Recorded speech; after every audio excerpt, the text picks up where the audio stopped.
Well, good morning, everybody. It's Clive Blunt speaking from GreenBizCheck. Welcome to the broadcast and welcome to the webinar. Thank you for making yourself available.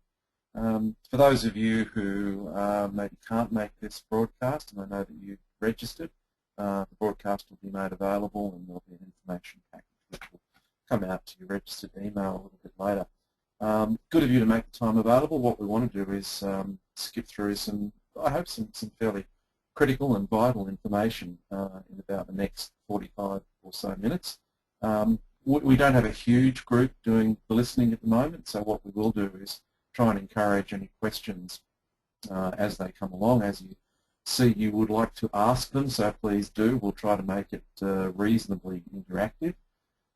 What I'll do at the very moment is just make sure that everybody can, first of all, see the screen. You just do the screen sharing part. I've got a good colleague of mine, Carolyn Wall, who's doing that part for me.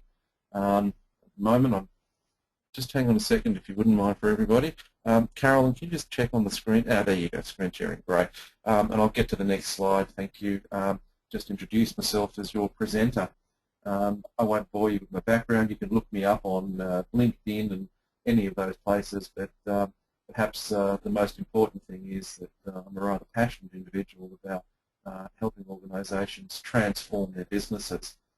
And we're in a pretty interesting kind of stage of business development, both locally and globally, and there's perhaps a lot of relevant and timely and fairly useful information that I hope we can share today.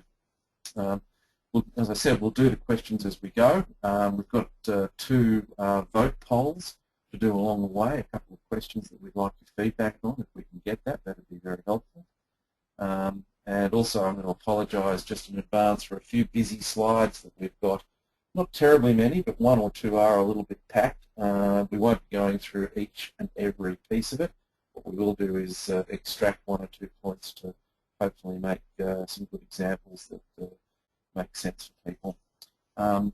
Please feel free, of course, to take your own notes, but also be aware that we will send a package of information out with relevant material, things of links that we refer to, particularly around things like tips or funding links that might be interesting to your business.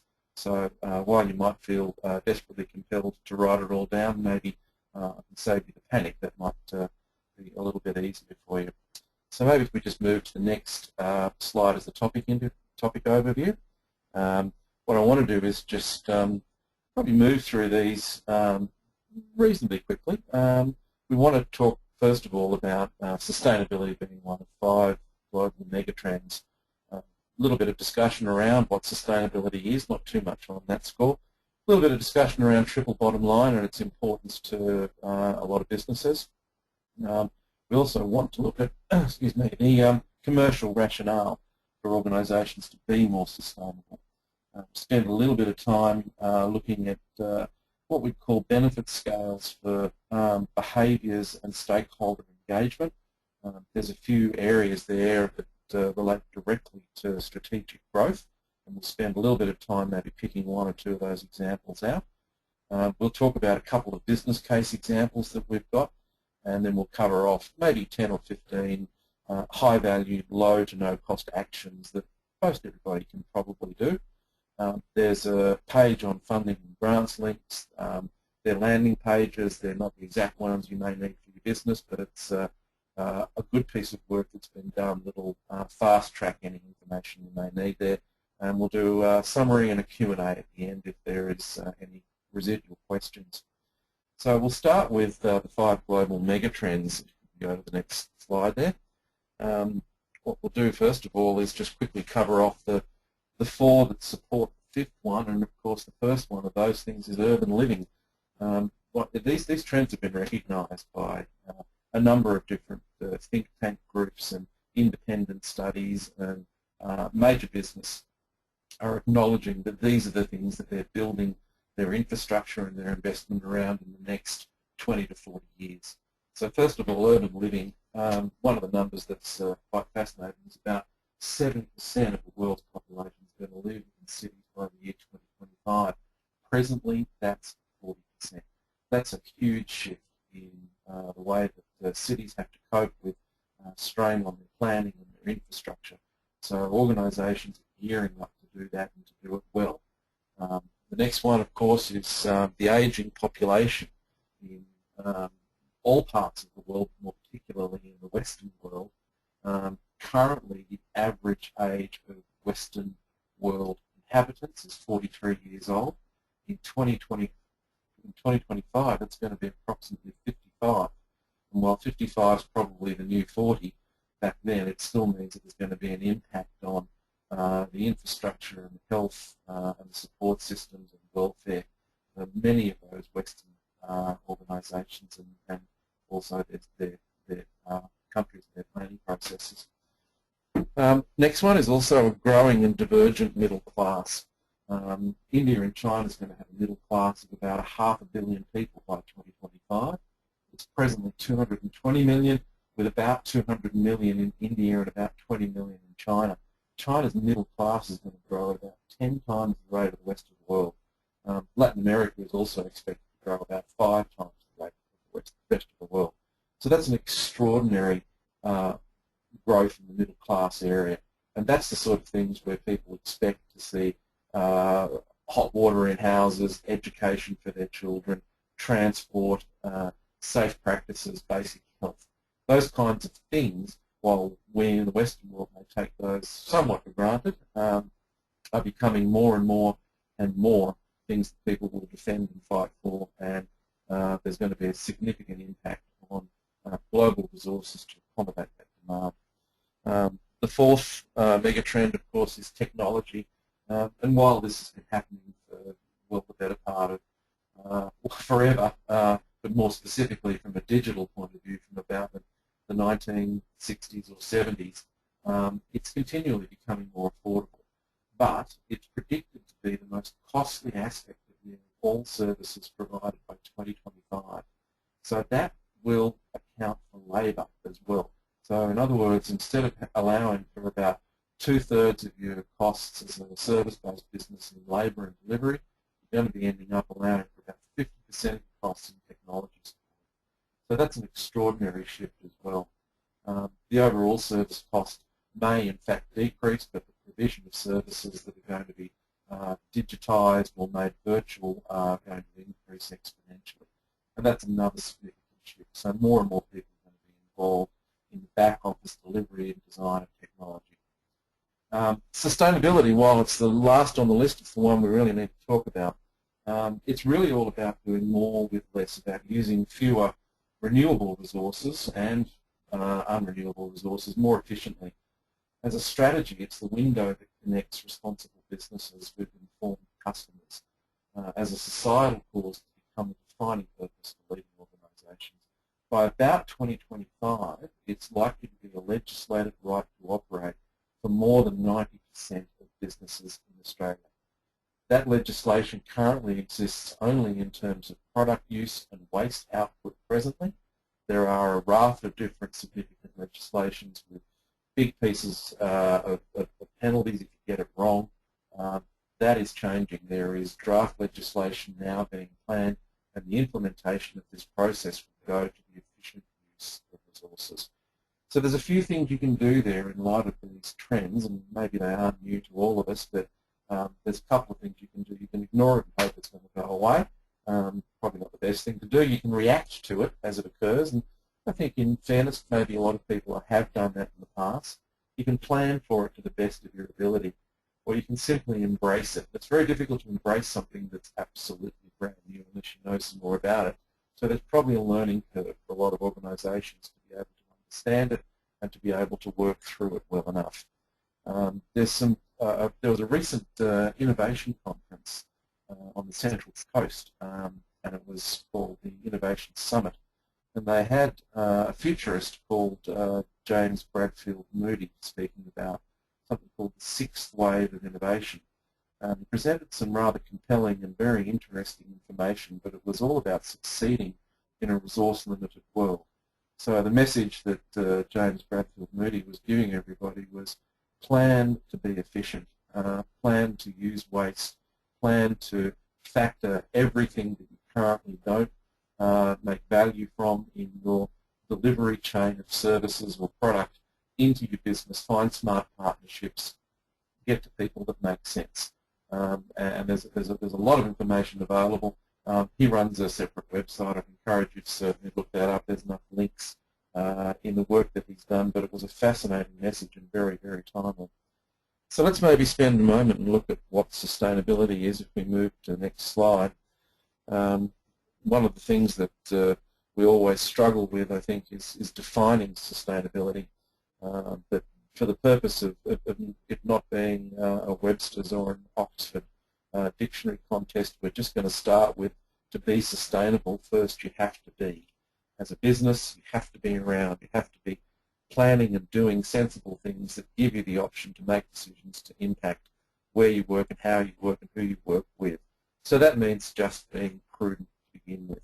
It means being cost efficient. It means having good use of basic resources currently to be able to make plans to be around in the future. Some organisations, and I think we've all heard the term sunset industry somewhere, simply haven't made that transition well. They struggle, they've eventually found themselves unable to compete, they don't have the capital to reinvest in technology. So there's a few things that organisations who plan to be around in the future need to be very mindful of. There are some great resources around that define sustainability and some really, really helpful stuff that's available in the public domain on it. So I'd certainly encourage anybody who is listening to do your research and have a look at that. One of the things that we have found is that for sustainable organisations, it's not something you can do in isolation. It has to be baked into the way that business happens.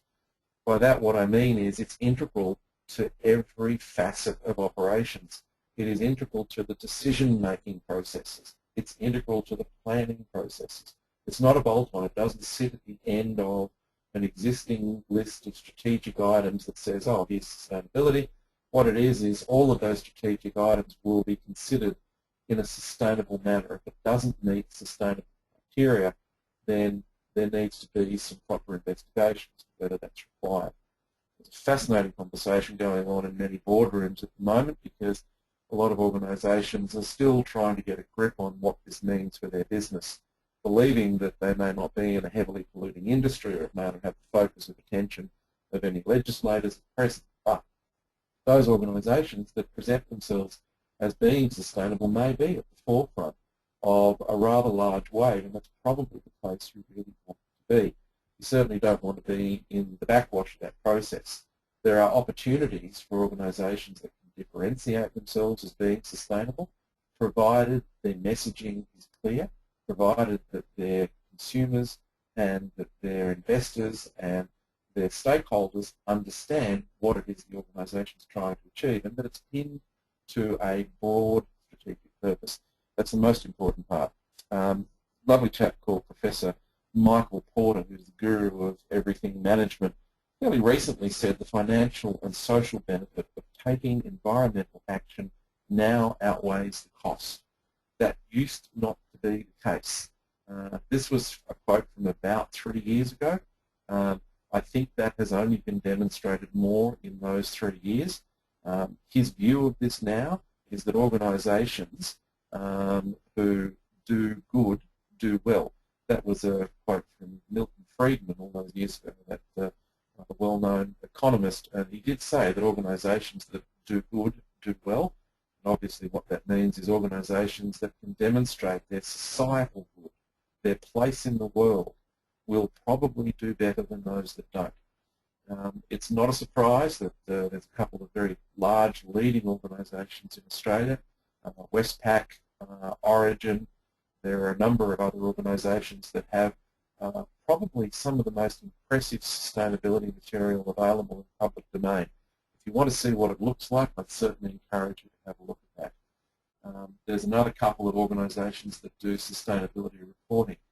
Some do it better than others, and some provide a wealth of material that you could go to school on, but I'd certainly encourage you to be aware of it and to be looking for it.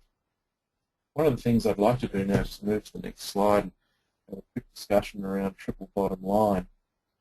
I'm sure most people have heard of this. It's people, planet and profit. It's a slightly different way of accounting for the performance and the resource usage of an organisation. This gives a tangent to the accountability of organisations that says these things should be balanced. The idea of it is that in all interactions, these things should be have some form of sustainable equilibrium. Difficult to prove, but many organisations are still reporting on that. One of the things that organisations who've got triple bottom line reporting go through is an awareness of where sustainability fits in their enterprise. Some of them are curious. They start out the process by some basic investigation. They might tweak or tag on to one or two things that make sense. They might start some practices in different areas of their business. They might do a few things that are a bit of an experiment, and eventually, because it's a fairly logical process, this isn't anything counterintuitive in being sustainable, a lot of organisations start to realise that it's a vehicle where they can drive excellence in their business. There's a TED link that I would encourage you all to have a look at. TED is one of those wonderful social media programs that has about 1,500 very meaty conversations going on around everything globally, and they're all packaged into 20-minute discussions by some fascinating people. Please do have a look at that. The talk is by a chap called Ray Anderson. He unfortunately passed away about 2010, but he was the founder and managing director, CEO of the Interface Group. He talked about the business logic of sustainability. It was back around about the early 1990s. I won't go through this in any depth, but he discovered in his business, which was a carpet flooring tile business in the US, that he was considered one of the heaviest polluters of the environment and one of the sort of environmental criminals, as it were, from a corporate perspective. He got on board this thing, understood it well enough to realise that it was going to be transformative. And he made a commitment to produce everything that they produced to be profitable and to have a zero carbon footprint and be able to do it in a way which was utterly sustainable. At the time of his death, they reckoned that they were about 85% the way there, which for a large global multi-billion-dollar organisation was quite some change. He said it's taken him the better part of 15 years, and it took him the better part of 7 years in his organisation to convince people to come along on the journey. Once they got it, they were in it. It's an extraordinary 20 or so minutes, and I would encourage you to have a look at it. But it gives you every piece of rationale from an emotional and a logical perspective to want to look at sustainability. It's rather interesting. Speaking of rationale, we'll just go to the next slide and just talk a little bit briefly about commercial rationale. It's quite interesting why people do these things, but there's really, you could summarise it, and while this is containing it to a number of limited reasons, you could summarise it on an XY axis, the x-axis being competitive advantage and the y-axis being a green reputation. The line may not be so neat in the middle, there's quite blurred areas and some of these things go across the line, but what we find in organisations that I work with is that there is a mix. There's usually two of something and one of the other on either side of that line. There's usually two in the competitive advantage, or one the green reputation, or two there and one on the other side. But it's quite interesting. If you had a look at that, maybe you'd start to think, okay, well, which parts of this would be some of the reasons we might be interested in sustainability. A lot of organisations go immediately to reduce costs. They also go to expanding growth, new members and customers. And that's very logical. It's a very rational place to start. However, it may not be the easiest place to start, because in order to do both of those things, you've got to have disciplines and processes. You've got to have things like a very clear purpose to be able to get new customers and to grow your member base, or to expand your business, to create new markets. You've got to have claimed the moral high ground before you can launch on into that and say, we've greenwashed everything and this is where we're going and we're great. A lot of organisations have tried it and found that doesn't work, and the ones that have gone about it in a way which makes sense have started to integrate the thinking into the way that their business is identified. It literally becomes their identity. A lot of organisations that are looking to differentiate look to build their environmental credentials, their sustainability practices, and many of them do it from the perspective of let's get it right internally before we get it right externally. It depends on how you want to go about it, but there's both ways. They're equally powerful, and you need to be very, very well thought through on the process. So I just wanted to present that information in a way which maybe balances the view. Some organisations that we work with in the not-for-profit and community benefit space look more toward their green reputation, but very strongly to things like funding rationale and major tenders and contracts.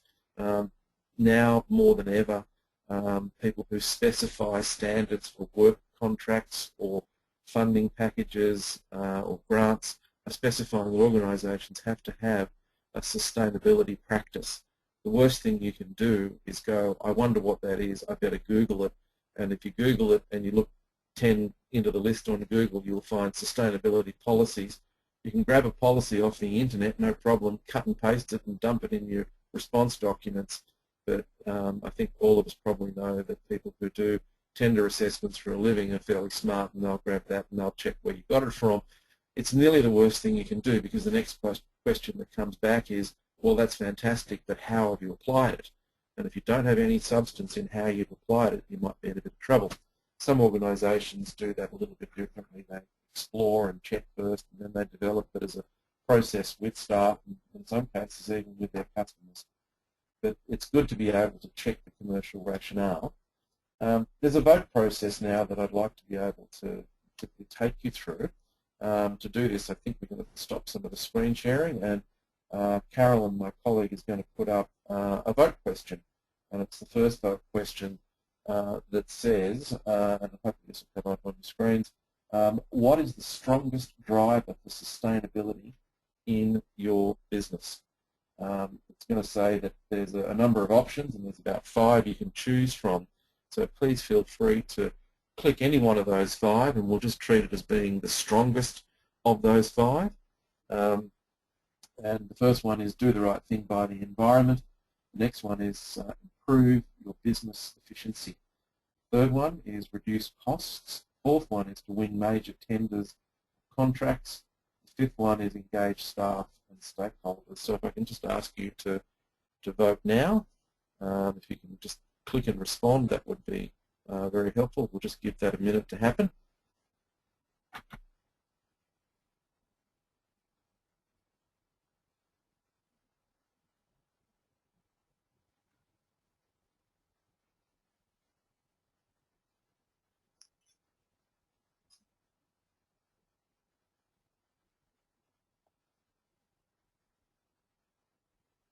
Okay, good morning everyone. Good morning, Clive. Clive, I have some results that have come in from everybody's voting. Yep. We have 44% of attendees said that it is to do the right thing by the environment. 11% have said to improve business efficiency. 22% is to reduce costs. And 11% for both win major tenders and contracts and engage staff and stakeholders. Wow. Okay, thanks, Carolyn. Thank you for that. That's an interesting number. It is reflective of what we have found in and among our customer base. We find conversations with customers often start with people who are socially conscious of their responsibilities. So doing the right thing by the environment has a raft of different advantages. But I could also say that had we done this vote about a year ago, not that this is so reflective in a small sample size of a larger community, but there would have probably have been a slightly higher percentage that were opting for reduced costs. So that can be a little bit challenging. Okay, well that's very interesting, and within that I think there are a number of questions that those who perhaps did nominate doing the right thing by the environment may care to start doing a little investigation on. We'll just quickly share a little bit of information with this company that we've talked about called MyEssence. And again, it's one of those links. It's a link we'll send out directly to you in a package. But there's a conversation directly from Colin Chenery, who's the CEO and director of MyEssence. They're on a range of natural body products, certified organic. And while that's their stock in trade to present that way, he talks about sustainability in a business sense from the perspective of all of the logical, sort of mathematical, physical aspects that you'd run a business from. It's about a 3.5-minute video. We'll send the link to you, and we'd certainly encourage you to have a look at that and have a look at organisations that have made some conscious decisions to integrate sustainable practices as part of their overall business strategy. So now we'll just move on to the next slide, which is one that is a sustainability benefit scale. This is one of those busy slides, and again, I'll apologise for it. But what I'd like you to do is perhaps look at the slide from the perspective of working it from the bottom up. So there's a raft of different phrases or words that work progressively up this scale. This is one of those things where if you think about what benefits do you get from being sustainable, they escalate and build cooperatively as you go. So you can see down the bottom, if you are sustainable, you're able to meet minimum guidelines and comply with local, state and federal laws. And right up the top, if you went to operational excellence is driven by sustainability, everything is optimised. When I say the use of the word optimised, I mean it in a production sense. If something breaks, there's a whole raft of things you can do. And the first thing you can do is ignore it or work around it. The next thing you can do is repair it or fix it. The next thing you can do is improve it, maybe make it a little bit more robust. And the thing after that you can do is probably to optimize it, to integrate it and an improvement to its processes as part of your overall business. So that's probably an example of an escalated benefit of sustainability. And down the bottom you can see how that would be fairly basic. What I've done in here is picked out two that correspond to some behaviours which will be on the next slide we look at. The second from the bottom one, where it says reduce operational costs by using fewer renewable resources, is a fairly basic practice in a lot of organisations. One that needs perhaps a little bit of faith to start the process with. Many organisations still have this view that being green is very expensive and we shouldn't try that, but it's quite amazing now the range of material and services that are available with good, proper green credentials or environmental credentials that mean that they've used significant amounts of less resource to produce the good or the service that are either parallel or equity priced with other services, and in some cases even cheaper. There's a lot there, and you can get a lot by asking. So these are the sorts of benefits that start to come out through your business as you build capacity. Now, I'm not going to go through this slide, but what I am going to do is go fourth from the bottom. It's in green on your screen. Fourth point from the bottom, it says legitimacy for new market entry and community engagement. Being green is one of those things that you really need to be spending a little bit of time on, being clear on the purpose for. If you want to get into new markets and you genuinely think that there's an opportunity for growth and expansion and better profit and it suits your business strategy, you've got to have a really clear strategy on the rationale and on how you're going to do it, and that's going to involve all of your business stakeholders and the community. The community is not necessarily just your local community these days, it's the entire global community. You don't want to be making claims or perhaps any kind of reference to stuff that isn't real. People call that greenwashing. It's one of those things where you can say, oh, we do this and it's, you know, we offset our carbon, or we do this, or we do some other thing. And if you're quizzed on it and you can't provide the background to it, then that's probably not really fair. But those things are legitimate points of entry to markets. What I'm going to ask Carolyn to do is go to the next slide, and this one has the behaviours that correspond to each of those benefits. So again, what we've done is picked out those two, the second from the bottom and the fourth from the top, and these are the kinds of behaviours that you'd expect to see in your organisation that would support the delivery of those types of benefits.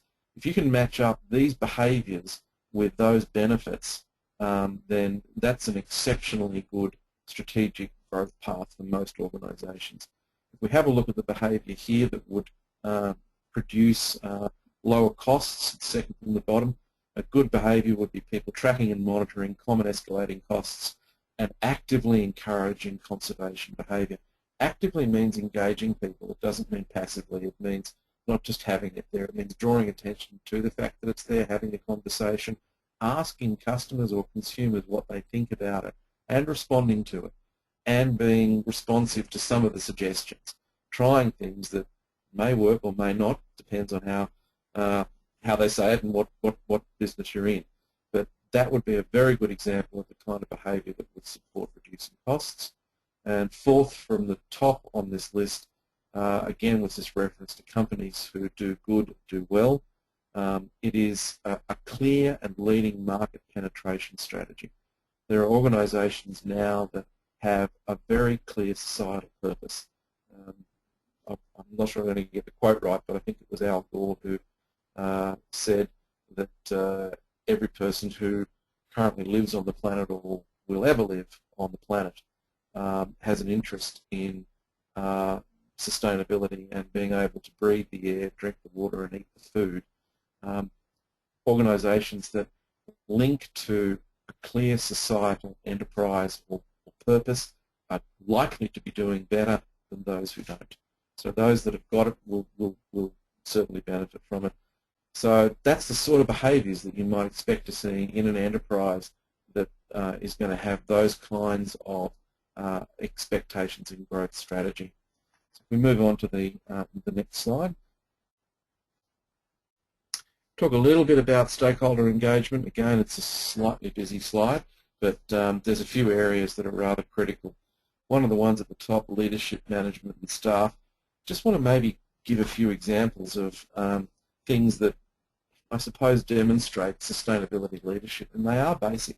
While you don't have to be a huge organisation and have a fantastic strategy all written out and it doesn't look like it's in neon with flashing lights and so forth, what you do need to do is have real and believable behaviours.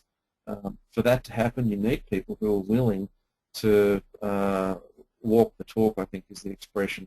But there are a couple of basic behaviours that I've always found help define good leaders to get messages across. In this area, if you're going to be sustainable, there are two that are absolute winners. One is if you're a leader in an enterprise and you walk out of a room, make sure you get the last one out or the first one out, but depending, stand by the light switch and switch it off if it's not being used, if it can be switched off. That way, you don't have to say anything about it. It just gives a message to everybody else that you're conscious of the resources that are being used and this is how you would like them to behave. I think there's an expression that went, whatever my boss is interested in fascinates me, and that's probably a fairly good way of understanding that message. The other one is out in public. If ever you're anywhere or even particularly around your office or your business location and you see rubbish on the ground, pick it up and walk it to a bin. You don't have to say anything, but it shows anybody who's watching what you're doing that you don't want the rubbish going off into a stormwater drain and affecting the drinking water, or you don't want it blowing around and becoming a slip, trip, fall hazard. So there's a couple of basic behavioural things that are going to give the message to people in your business that get it across. If you have those as standards or mantras in your business, it becomes easier to reinforce the messages. One of those things that we found works really well is keeping it simple, repeating it often, and making sure that it's very personal. By personal, I don't mean in a way that only relates to one person. I just mean that it's one-to-one. It's not one of those things where you have an award or a screensaver or a coffee cup or a poster or a mug or whatever it might be. You don't make a huge fuss about it. You just say thank you to somebody and you thank them for their behaviour, and they typically get it. It's a very nice way of making sure that the leadership attributes stick. Some of the other stakeholders that are interesting to look at, we just move to the right of where leadership, management, staff are, and you look at client, customers, patrons and members. Looking at attracting new business. In and amongst the groups of businesses that I work with, we work with a number of clubs that have a charter to grow membership, and in a busy space where clubs compete for members, that's quite difficult, but the membership growth base is in two sectors. It's in two demographics. It's amongst the 18 to 30-year-olds, and then it's amongst the 50 to 50-plus-year-olds. And that's interesting. Everybody else is pretty busy in between time and maybe doesn't have quite the time to spend in the club that those two groups do. But the membership attributes and the reason why people would want to join clubs are quite closely aligned between those two groups. They have the time to be a little bit picky and a little bit choosy about their club's performance and sustainability. The people who are a little younger generally are more conscious of those kinds of things. They want to know that clubs and that the enterprises they would work with or for are being more sustainable. And those that are a little older have got a little bit more time to make those decisions. They're amongst the most well-informed people on the planet. There's one that we'll also talk about, investors, which is moving clockwise around that dial fourth down there on the right. Investors are also anybody who don't just think of it as a financial investment, think of it as an emotional investment. It's got a lot to do with your business reputation. If you have a hard-fought, hard-won business reputation for service and you're able to make a very good argument for pinning a societal cause to it, and you do it in a decent and proper way, that makes it so much more robust. A lot of organisations we work with in social enterprise are now expected to demonstrate their value as an enterprise to their local communities. It's another one of those stakeholder groups on that chart, and they do that in quite surprising and magnificent ways. You need only look into a couple of progressive not-for-profit or community benefit organisations to see how that works. Many of them have got really proper Facebook pages. They're using social media in every way that's responsible. They hand out useful tips and tricks. They support a lot of activities that supports the space that they want to work in. All right, we'll move on to the next slide, and this again is one of those busy slides, but this is an example of stakeholders in an unsustainable business. If you imagine that your business was unsustainable, and down the left side of that chart there's business reputation, corporate social responsibility, etc. There's some of the critical issues. Across the top are some of the stakeholders. If you had an unsustainable business and it wasn't doing the things that you would have expected it to do, this is fairly much about the best you could expect. There's a few people there with perhaps ambivalent faces, and there's a lot that are fairly unhappy. The point on this chart is that nobody here is happy. Sustainability is one of those things that you can only ever really control the downside of. What you don't want to do is make any kind of a mess in your own yard. You've got to be able to make sure that you control the downside. We then had a look at the other side of this, which is the next chart, stakeholders' position in a sustainable business. You'll see there's still a few of those ambivalent faces. They're never going to be the ones that you're going to be able to get across the line on a few issues. But there are a lot of happier people. The media absolutely love good news stories around this. If any of the audience today are listening, you maybe want to check out the News Limited 1 Degree of Change program. They've got a commitment in all of their News Limited local papers through things like Cumberland Press. There's a raft of papers that have got it. And you can submit articles that they will gratefully give you a half-a-page full-colour press on if it's a proper and well-written article with a decent photo and it's around sustainability happenings in your business. Please do look at that. It's a very helpful thing. There's a lot in employees and contractors, particularly with staff. People talk about Gen Y staff and you know, all of the sort of finicky aspects of being Gen Y, which may or may not be right, but generally they're a better informed group of people and they make more conscious socially connected decisions. It is a way of being able to engage them, but it has to be genuine. Again, it can't be greenwashing. A whole raft of things that you're going to find with customers and clients, members and patrons as to why they like this stuff. We've done work with clubs where we've put patron information evenings on 15 minutes at the end of the bingo game, and it's maybe 5 or 10 of the best tips you've ever heard on saving money at home. And it's for people to be able to maybe reduce their energy costs by 10 or 15 or 20% with a few basic tips. So those sorts of things help add some value for those enterprises, and they help engage very strongly with their clients and members and patrons, particularly funding authorities and investors and grants. More and more they're being asked to demonstrate these things. More and more they're expecting that there will be a sustainability policy, there'll be some practices, there'll be some recorded performance improvements, and there'll be some evidence of communication with stakeholders. So those kinds of things are critical in a sustainable business. The key issue here is that nobody's unhappy. What you're doing is controlling the downside, and that's exactly how you should look at it. All right, we've got a vote question again coming up now, and that vote relates very specifically to, oops, sorry, we had it, it's coming back. Who is the most influential stakeholder in your business?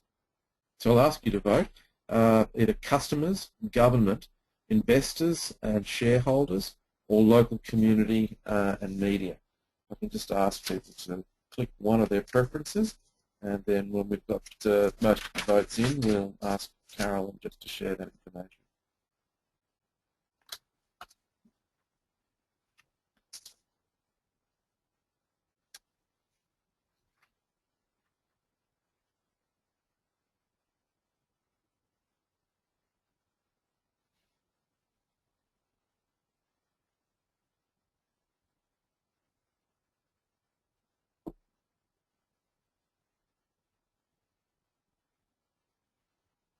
Okay, Clive, it appears that most people have voted now, and we have the results are 78% for customers and respectively 11% for both investors, shareholders and local community media, and 0% for government.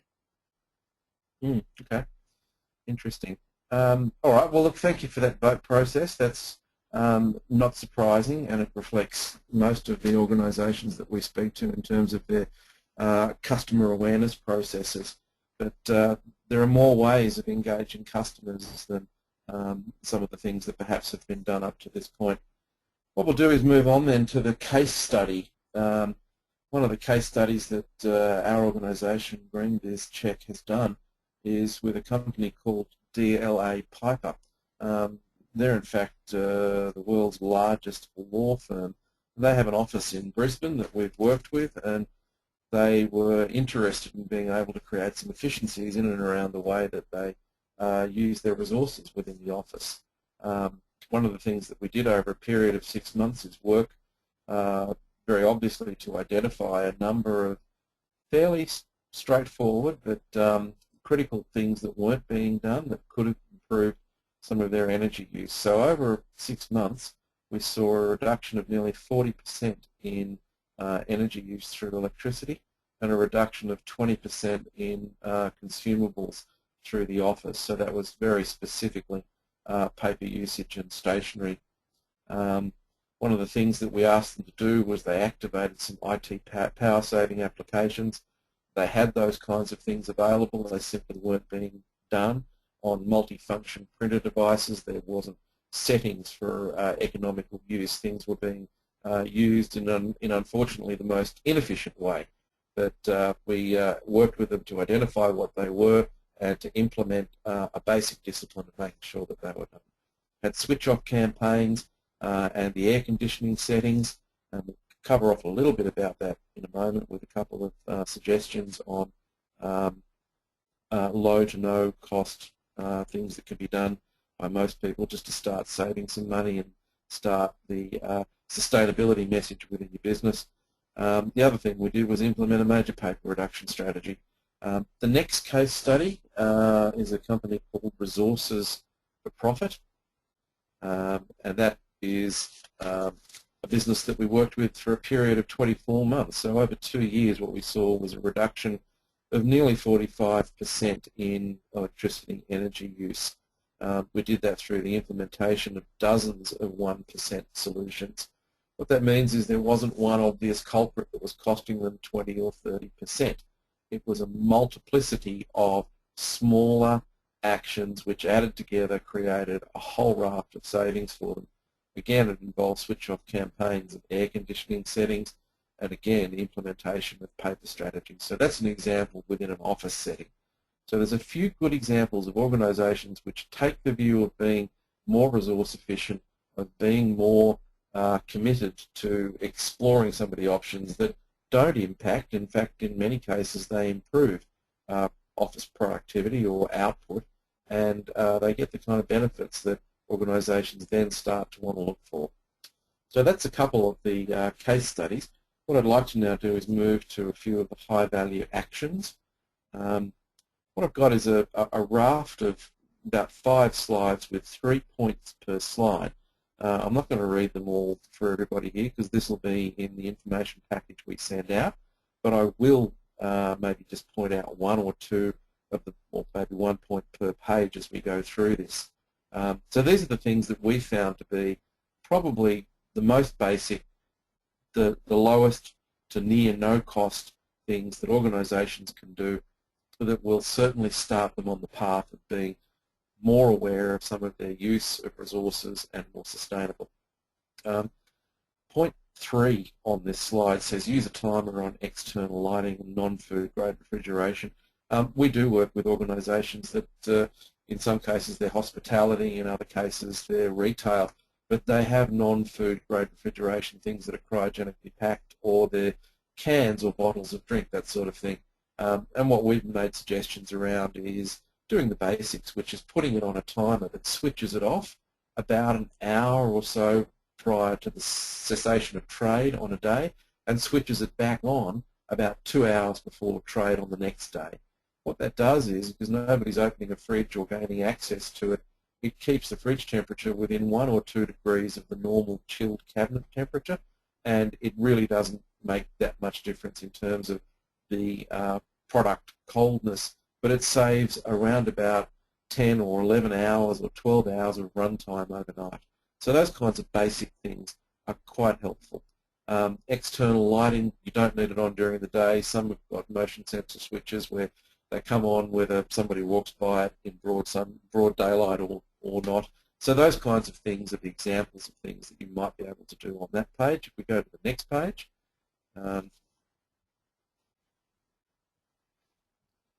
couple here that are obvious, and perhaps you can read those ones, but I'll just pick the one that is perhaps worth a very brief conversation. That's point 5 there, making sure that the heat-cooled thermostat has been set within a 2-degree range of 22 degrees. That's either plus 2 degrees to 24 in winter or minus 2 degrees to 20 in summer. If you go a degree outside that range, most AC or heat systems have to work disproportionately harder to keep that cool range or the hot range there. It affects costs drastically, as much as 30% of the cost base, which is quite extraordinary. We have the other one there, which is LED or CFL globe transformer replacement. If you've got anything which is filament or halogen lighting, and commonly you'll see them as those 50-watt downlights, they're a flush fitting into a flat roof. They have quite a broad range of light spread. Again, at 50 watts, they're unfortunately very inefficient. Most organisations are replacing them with very low wattage LED, so they're 6 or 8 watt LED. The ballast that fits, and you need oftentimes to get an electrician to replace that, but the ballast that runs the light is probably another 2 watts. So you can replace what is a 50-watt light with maybe an 8 or 10-watt LED. So that tells you that it's running at 20% of the energy draw of the original light. Most people who do that find that with normal daytime usage in a business office, if you have those kinds of lights, the recovery on the investment is around about 2 to 3 months. You may even be better off and get some help from places that are government sponsored, like energy savings schemes, and there's a link that we'll maybe quickly identify a little bit further on that will help you do that. We'll go to the next slide. Couple of points here, of course, recycling everything, but the point I'll talk about briefly is needing to replace anything. If you buy it and you can buy it efficiently, used or refurbished, you'll often get it at 50% of the cost or less, and you get about 80% of the value. And that particularly relates to vehicles. One of the things that we will send through is an efficient driver link. There's a local council on the Central Coast, which is the Gosford City Council, which has got an eco driver program. That's probably the best one I've ever seen anywhere in the world. It's a raft of material which is incredibly helpful for people who run small businesses or just fleets on how to drive efficiently as well as safely. So we'll send that through.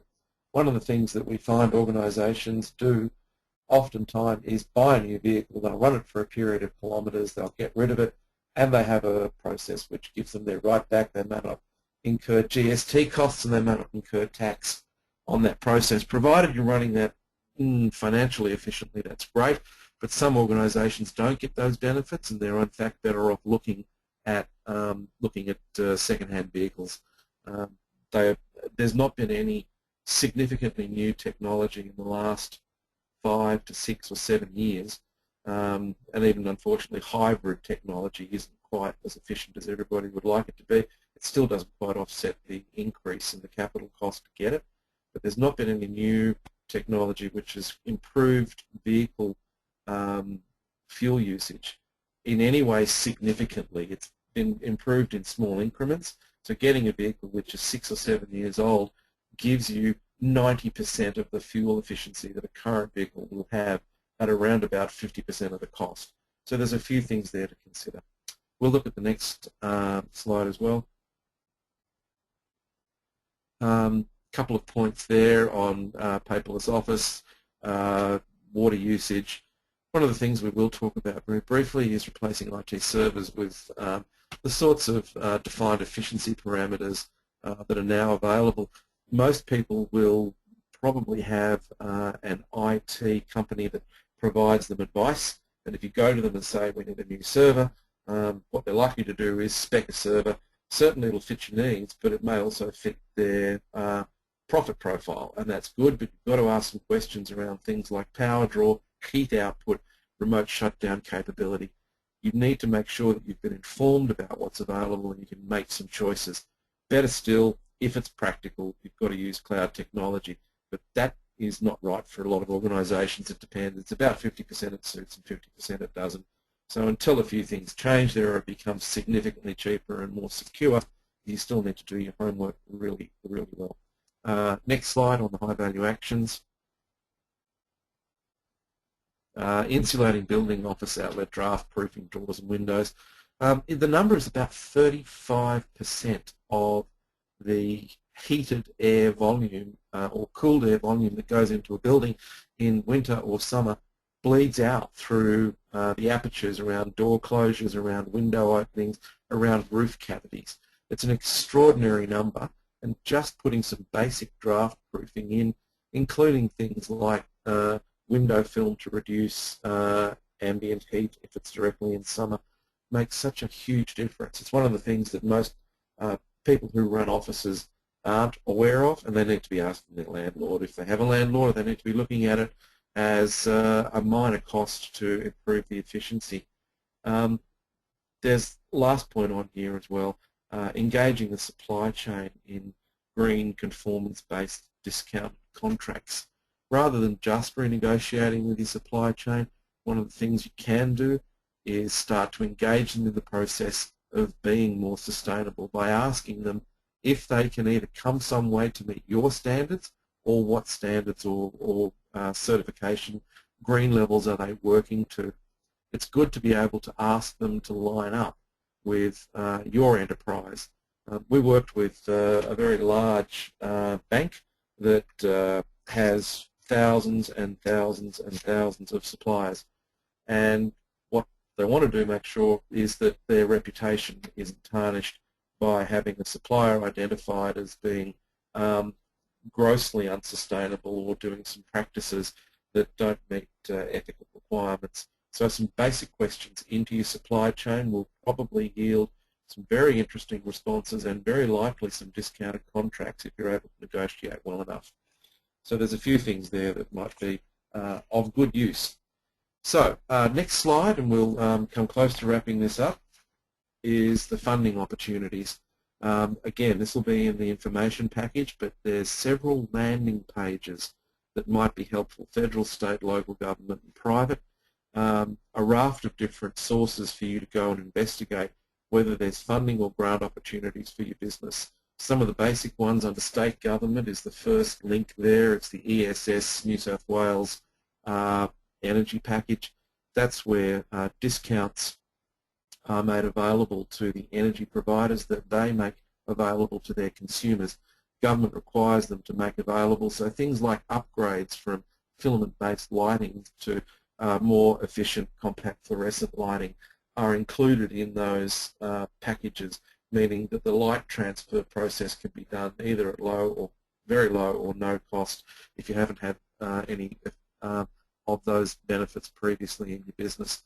So there's a raft of places. You may need to do some homework on this, but the homework's been done to find the proper landing pages, so we'll certainly send that through. We'll just go to the next page, which is the summary page. So we've had an opportunity today, and it's been a fairly busy 1 hour. Thank you for staying with us. Talking about the sustainability fit as part of the global megatrends. But also, again, I would encourage you to do a little bit of research on the next wave of innovation, being the sixth wave stuff that James Bradfield Moody talks about in his literature and material. We've also talked about it being baked in as an organisational discipline. I think that concept is probably one that many organisations now are starting to get a grip on. The commercial rationale may vary, but it's certainly the link to a growing number of green and savvy consumers. We talked about the scale of leverage increases as you become more disciplined. So for strategic purposes, do look at those two slides which link the benefit to the behaviours. You can start to implement the behaviour, you'll start to see the benefit.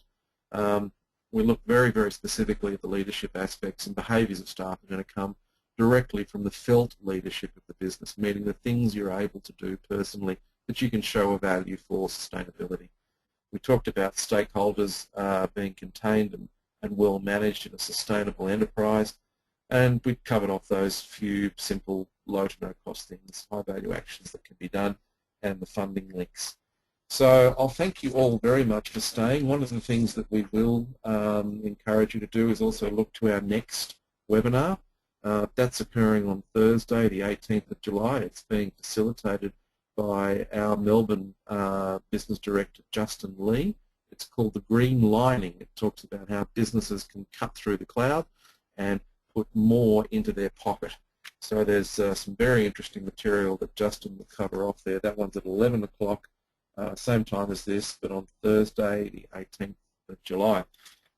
Thank you all for staying. Thank you all for listening. We'll be happy to field any questions, certainly happy to respond to any queries that come through to support your businesses.